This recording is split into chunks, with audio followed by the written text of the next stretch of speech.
Hey there, let me tell you the story of my life as a koi fish. You know, it's quite the tale, one filled with unexpected turns and, well, a bit of cultural displacement. I was born to swim in the ancient ponds of China, where my ancestors have lived for centuries. The stories they tell about our heritage are magnificent. Swimming in imperial gardens, being admired by emperors, and yes, occasionally sneaking tastes of dropped Chinese noodles. Those were the days my grandparents would reminisce about. But fate had different plans for me. One day, I found myself packed up and shipped across the vast ocean. Let me tell you, that journey was no vacation. The shipping company, I kid you not, placed me on the wrong side of the container. I nearly didn't make it.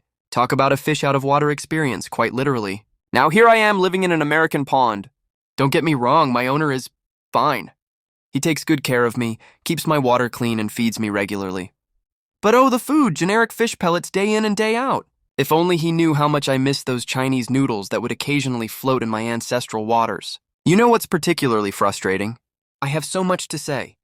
I'm actually quite the poet, a rhyming koi, if you will. But every time I try to strike up a conversation with my owner, all he sees are bubbles rising to the surface. Oh, look at the pretty fish blowing bubbles, he says.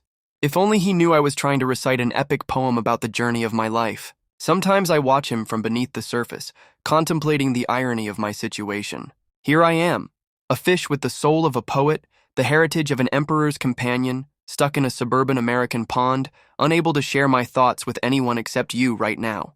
But you know what? Life has its own way of working out. While I may not be swimming in the waters I was meant for, I've learned to find beauty in my new home.